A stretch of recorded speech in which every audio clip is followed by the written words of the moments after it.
ಇಲ್ಲಿರುವಂತಹ ಒಂದು ಪ್ರಮುಖ ತೀರ್ಥಕ್ಷೇತ್ರ ಧರ್ಮಸ್ಥಳ, ಬೆಳ್ತಂಗಡಿ ತಾಲೂಕಿನ ಇಡೀ ಕರ್ನಾಟಕದಲ್ಲಿ ದೊಡ್ಡ ಮಟ್ಟದ ಒಂದು ತೀರ್ಥಕ್ಷೇತ್ರ. ಅದು ಲಕ್ಷಾಂತರ ಭಕ್ತಾದಿಗಳು ಭೇಟಿ ನೀಡುವಂತಹ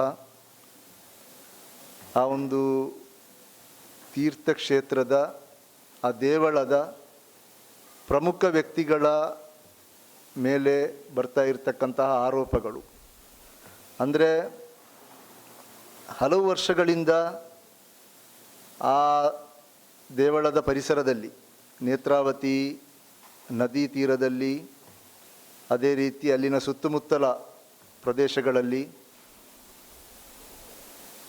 ಅಸಹಜವಾದಂತಹ ಸಾವುಗಳು ಸಂಭವಿಸುವ ಬಗ್ಗೆ ನಾವೆಲ್ಲರೂ ಕೂಡ ತಿಳ್ಕೊಂಡಿದ್ದೇವೆ. ಇದಕ್ಕೆ ಇವತ್ತು ನಿನ್ನೆಯದಲ್ಲ, ಸುಮಾರು 4 ದಶಕಗಳ ಕರಾಳ ಇತಿಹಾಸ ಇದೆ ಈ ಘಟನೆಗಳಿಗೆ. ಅಂದರೆ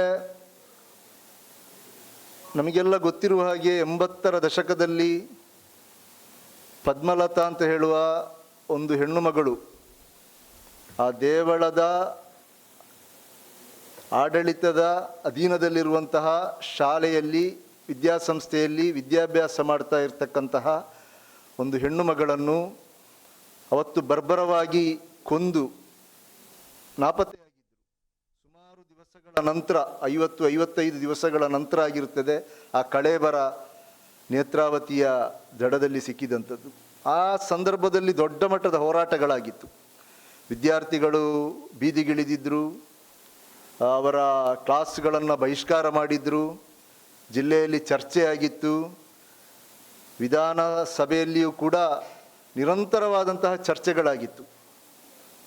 ಅದು ಪ್ರತಿಧ್ವನಿಸಿತು ವಿಧಾನಸಭೆಯಲ್ಲಿಯೂ ಕೂಡ. ಆ ನಂತರ ಅದು ತಣ್ಣಗಾಗಿತ್ತು. ಯಾಕೆಂತ ಹೇಳಿದರೆ, ಈ ಎಲ್ಲ ಘಟನೆಗಳಾಗುವಾಗ ಇದರ ಹಿನ್ನೆಲೆಯಲ್ಲಿರ್ತಕ್ಕಂತಹ ವ್ಯಕ್ತಿಗಳು ಬಹಳ ಪ್ರಭಾವಿಗಳು. ಅವರು ಆರ್ಥಿಕವಾಗಿ, ರಾಜಕೀಯವಾಗಿ ದೊಡ್ಡ ಮಟ್ಟದಲ್ಲಿ ಹಿಡಿತ ಇರುವಂತಹ ಒಂದು ವ್ಯಕ್ತಿಗಳಾಗಿದ್ದಾರೆ. ಇದು ಒಂಥರ ಜನರಿಗೆ, ಒಂದು ತೀರ್ಥಕ್ಷೇತ್ರಕ್ಕೆ ಹೋಗುವಂತಹ ಜನರಿಗೆ ಬಹಳ ಭಕ್ತಿಯಿಂದ ಅವರು ಹರಕೆಗಳನ್ನಿಟ್ಟು ಆ ತೀರ್ಥಕ್ಷೇತ್ರಕ್ಕೆ ಹೋಗ್ತಾರೆ. ಆದರೆ ಇವತ್ತೇನಾಗ್ತಾ ಇದೆ ಅಂತ ಹೇಳಿದರೆ, ಅಲ್ಲಿ ಹೋಗುವಂಥದ್ದೇ ಭಯ ಅಂತ ಹೇಳುವಂಥ ಒಂದು ವಾತಾವರಣ ಸೃಷ್ಟಿಯಾಗಿದೆ. ಇದು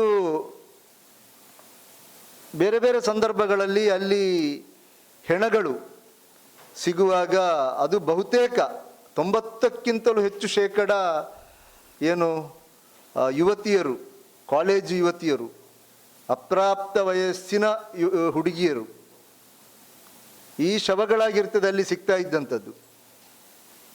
ಇದೆಲ್ಲ ಸಿಗುವಾಗಲೂ ಕೂಡ ನಾವು ಪತ್ರಿಕೆಯಲ್ಲಿ ಕೂಡ ನೋಡಿರ್ಬೋದು, ಅಲ್ಲಿ ಒಂದು ಅಸಹಜವಾದಂತಹ ಒಂದು ಮರಣ ಸಂಭವಿಸಿದೆ, ಅನಾಮಿಕವಾದಂಥದ್ದು, ಯಾರು ಅಂತ ಗೊತ್ತಿಲ್ಲ, ಈ ರೀತಿಯಾದಂಥ ಒಂದು ವರದಿಗಳು ಪತ್ರಿಕೆಯಲ್ಲಿ ಬರ್ತಾ ಇತ್ತು.